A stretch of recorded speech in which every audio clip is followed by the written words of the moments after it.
The federal government's shutdown continues, and as House Minority Leader Hakeem Jeffries turns down olive branches, Democrats' polls continue to sink. The Ninth Circuit Court of Appeals stays Judge Karin Immergut's order banning the National Guard from Portland, and Secretary of Transportation Sean Duffy withholds $40 million from the state of California after Gavin Newsom's administration granted commercial driving licenses to illiterate illegal immigrants. I'm Tony Kinnett, host of the Daily Signal's Tony Kinnett Cast, syndicated nationally at 7 p.m. Eastern. It is Tuesday, October 21st, 2025. This is the Daily Signal's top news in 10. A very fine day 21 of the federal government's shutdown, as Hakeem Jeffries, House Minority Leader for the Democrats, has turned down even more olive branches, this time a proposal to pay essential federal workers as well as our troops while this fight continues to drag on.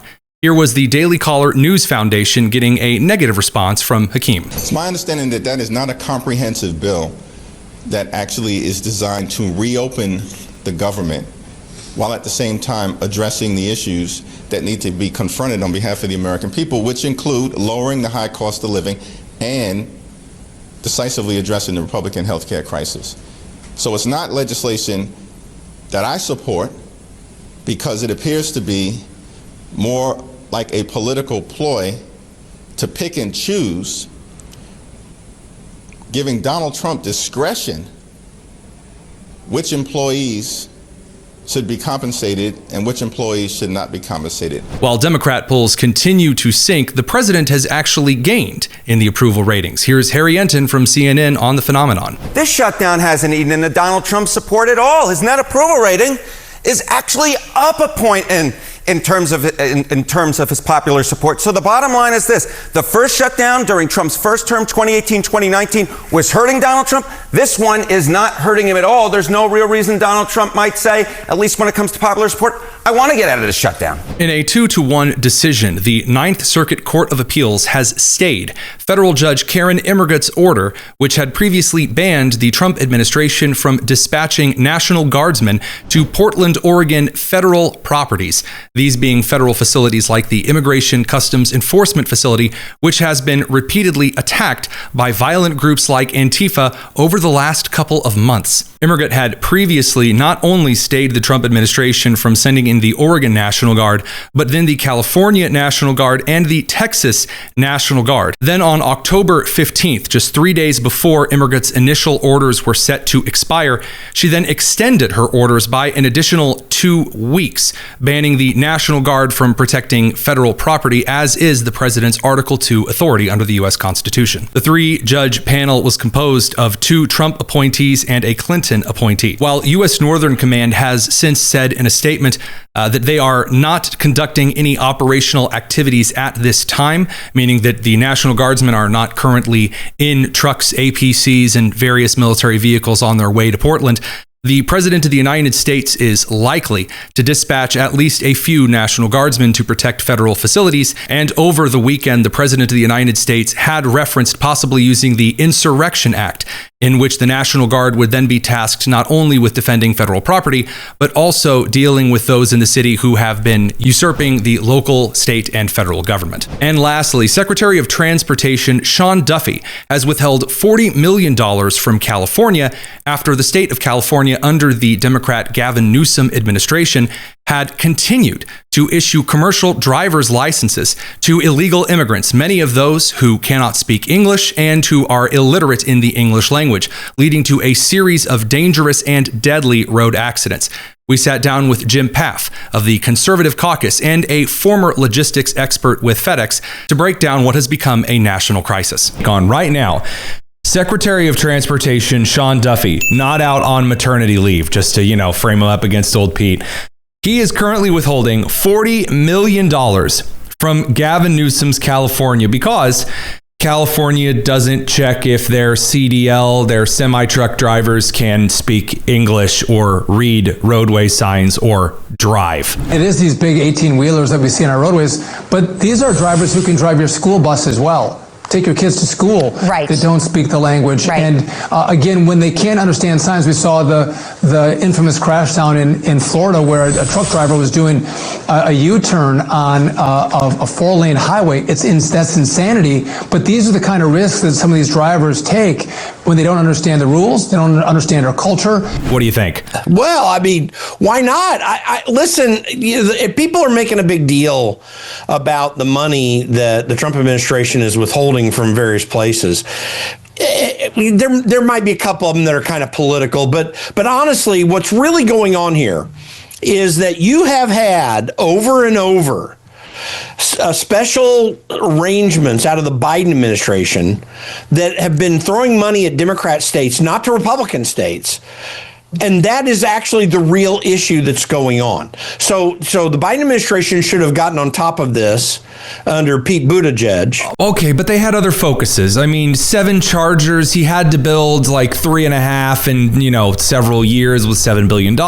Big things he was working on. Yeah, it's such an efficient use of government money. By the way, that money they pulled away from New York State recently, or New York City or New York State recently, I mean, that was just a big transportation infrastructure boondoggle. In fact, that entire infrastructure bill was a boondoggle. And so Donald Trump is riding the ship here. Now, when it comes to this California thing, how absurd can this be?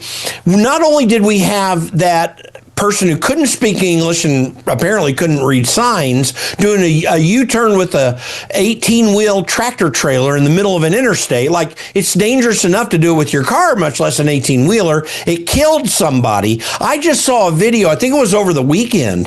There was a guy with an 18-wheeler who could barely speak English, driving on the wrong side of the interstate, and another truck driver pulled aside him. There's a video of him talking to him. "What are you doing here?" And instructing him on how to fix it. And he ended up calling the police on this guy. That is now, when you've got 2 videos of it, that's a pandemic of this problem, because that's only scraping the surface. How much of this is happening? And yet Democrats are willing, because of issues like DEI and immigration policy, they're willing to destroy the country for some, boutique political take that they have. It's absolutely crazy, and the Trump administration's right to push back on it. It's really wild when you consider that even the left can't get the whole workers' rights thing down pat. I mean, that's supposed to be the thing that they get, and they don't. You have Brandon Johnson getting up in front of Chicago old people and yelling about how Trump is taking money from the working class and giving it to billionaires, when right now all I am seeing is the Democrat Party taking money and safety away from the working class in their states and giving it to whoever wanders across the border with the right skin shade they're looking to hire.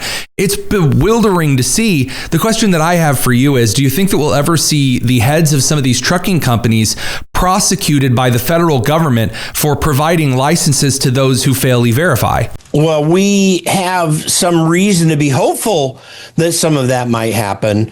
But honestly, even though the Trump administration is doing a pretty decent job getting DOJ back in order, notwithstanding all the lies that were on that sham 60 Minutes thing over the weekend, where they brought out these radical leftist former DOJ people to try to say that the Trump administration is breaking all standards. They're destroying the DOJ. Well, actually, I think they're fixing it. And so I do have some hope. But I will say this, they better be serious even if it is a Republican-aligned owner of a trucking company or a Democrat-aligned owner, because this is a serious safety issue. You know, Tony, you're probably aware, I'm one of the original employees of the FedEx hub in Indianapolis there. Yes. And the reason I bring that up is because the requirements for me I did weight and balance on aircraft. I was the guy who did the weight and balance, but I also loaded trucks as well. We had a large trucking facility there as well, too. It's probably much bigger now.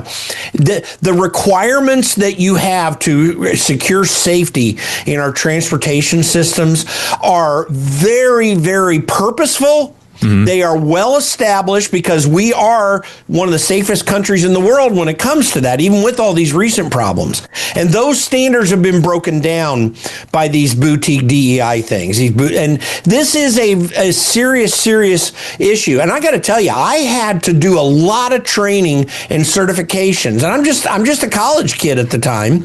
And I appreciate how important the transportation system is.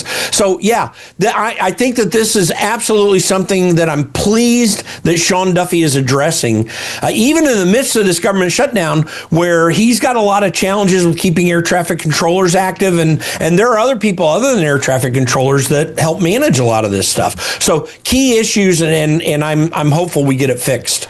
That's precisely the right approach. And I'm going to make this clear. I think it's very important that we manage air travel effectively in this country. The airline problems in this country have been a long time coming. They're going to have to be dealt with. They're going to have to be met by a coalition of people willing to fix a massive problem. But let me be clear. My first and foremost concern, as someone who has grown up in the Rust Belt, who continues to see transportation pour through our interstates and our state roads, it is our interstate system, it is our trucking system, it is our train systems, because without those, American industry dies. Before you go, head down to the description and make sure you're subscribed to the Tony Kinnett Cast. And join us tonight at 7 p.m. Eastern for a roundup of the day's news and nonsense, as well as live coverage from Turning Point's event that would have been hosted by Charlie Kirk down at Indiana University, Bloomington. I'm Tony Kinnett, and this has been the Daily Signal's top news in 10. Take care.